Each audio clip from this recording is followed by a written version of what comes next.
평가하셨습니까? 오늘은 누가 큰 자인가 제목으로 가돌에 대해서 말씀드릴까 합니다. 가돌은 기멜, 달렛, 라메드거든요. 기멜은 항상 주인을 위해서 수고하는 것을 말하거든요. 그런데 예수와께서는 첫째 날부터 여섯째 날까지 일한 분이 예수와예요. 그 다음에 일을 마치고 일곱째 날에 십자가에 죽고 이제는 영원히 우리 안으로 들어온 거예요.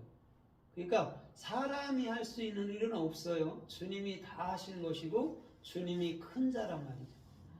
이걸 갖고 논쟁하고 있다고 말하는데 정확한 의미를 제가 오늘 이 말씀에 대해서 풀어드릴게요. 이 달렛이라는 것은 진리의 문이 열리기 위해서는 예수와가 죽어야 됩니다. 예수와가 있으면 절대 진리의 문은 안 열려요. 예수와가 죽어야 그리스도가 내 안에서 진리를 깨우쳐 주는 거예요. 그 다음에 그래서 진리가 열리면 끊임없이 익히고 익혀지고 끊임없이 그 진리 안에서 살아갈 수 있는 것, 그게 지금 가돌이라는 큰 자라는 것이죠. 그러면 제자들이 서로 논쟁하고 있잖아요. 누가 큰가? 그런데 말하라니까 말 못하고 입 딱 봉하고 있거든요. 뭔지 몰라요. 뭐가 큰지. 그 율법주의에서는 많이 섬기는 자가 크다고 얘기할 거 아닙니까? 그런데도 말을 못하는 거예요. 거기서도. 그럼 큰 자는 누구죠? 큰 자는 예수와예요. 그렇죠? 예수와 외엔 큰 자가 없습니다. 근데 큰 자는 반드시 어떻게 되죠? 작은 자를 섬기는 거예요. 그럼 여러분 보세요. 예수님이 육체로 이 땅에 육을 입었잖아요. 말씀이. 그러면 그 안에 있는 그리스도, 그죠? 그 아이를 섬기려면 어떻게 해야 되죠? 섬겨야 되잖아요. 그리스도를, 예수가. 어떻게 해야 되죠? 십자가의 죽음이. 그게 섬기는 거예요. 그리고 그 위에 이제는 그리스도께서 이제는 참된 생명의 말을 우리 안에 풀어준다는 거예요. 그럼 큰 자는 반드시 십자가에 죽어야 되고 큰 자는 어린 자라는 그리스도 아니면 그리스도인들을 섬기는 자가 돼야 된다라는 거죠. 이걸 제자들은요 아무리 같이 따라다녀도 이 뜻을 이해하지 못해요. 지금 2000년 후에나 이렇게 와서 조금 알려진 것이지 뭐 신학자들도 이거 몰랐어요. 이런 거. 몰라요. 칼빈도 루터도 몰라요. 그냥 율법주의 안에서 경건주의로 살다 간 사람들이지. 아닌 것보다 낫지만 진리를 완전히 모르면 비슷한 것이죠. 그러면 이 큰 자가 성서에서 어떻게 쓰였나 우리가 좀 살펴보도록 하겠습니다. 마태복음 11장에 보면 11장 11절에 보면 광야에 무엇을 보러 나갔느냐 이렇게 말 끝에 뭐라고 그러냐면 세례 요한보다 여인이 난 자 중에 세례 요한보다 큰 자가 없다 이렇게 말하면서 천국에는 지극히 작은 자라도 저보다 크다 이렇게 얘기해 주거든요. 여러분 잘 보세요. 여인이 난 자 중에 누가 가장 커요? 예수죠. 예수. 세례 요한의 예표가 예수니까 율법이니까 가장 큰데 그가 작게 된단 말이에요.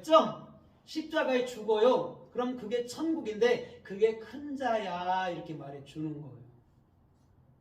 예수란 말이에요. 그게 세례 요한이 아니고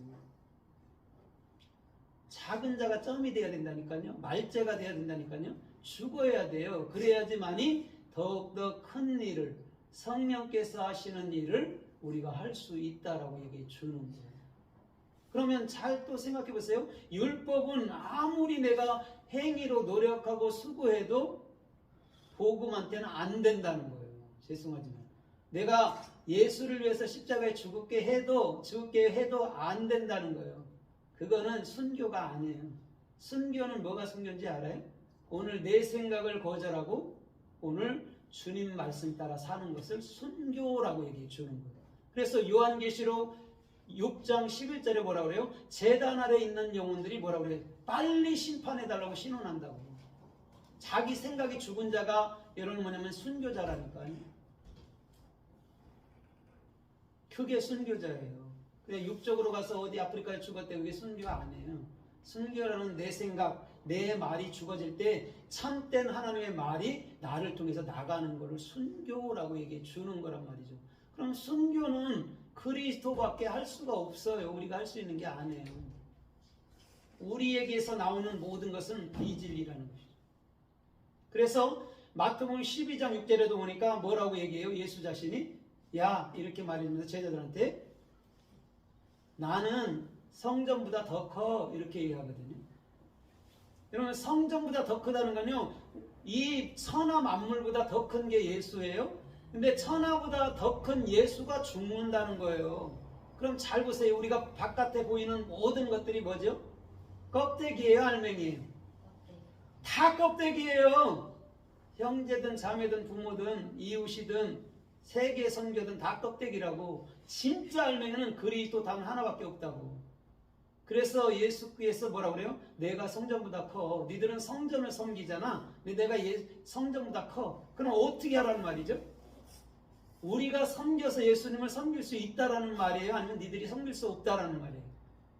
없다라는 말이에요. 아무리 내 맏아들을 갖다 바친다 해도 미가서 6장 8절 보니까 안 된다는 거예요. 그 큰 예수가, 그 율법으로 오신 예수가, 천하 만물로 오신 예수가 십자가에 죽을 때에 우리는 더 큰 자로서 섬길 수 있는 삶이 된다라고 얘기해 주는 거예요. 그래서 마태복음 13장 32절에도 보니까 겨자씨 하나 같다고 그래요. 천국을 얘기하면서 겨자씨 하나가 심어졌을 때 풀이 됐는데 바로 나무처럼 커요. 그랬는데 거기에 또 새들이 깃들인다라고 얘기해요. 여러분 겨자나무가 무슨 실제 보면 나무겠어요. 비유지. 그죠? 풀은 풀이잖아요. 좀 크긴 해도 커지잖아요. 가만히 놔두면.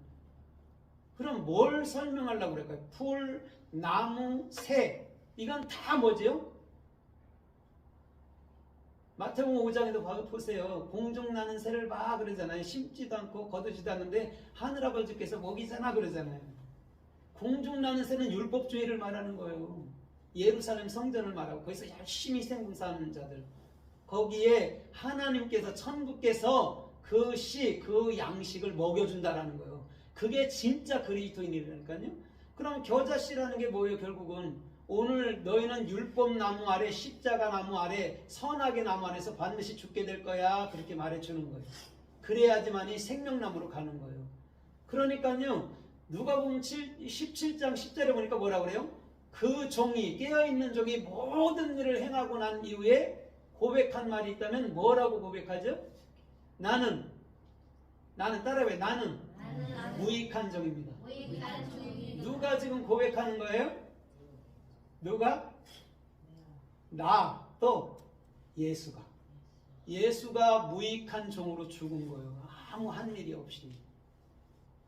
그래서 예수님은 죽기 위해서 온 자고 그 안에 담겨있던 그리스도인은 우리 위해서 살기 위해서 온 분이고 그래요. 그분이 하나였다고.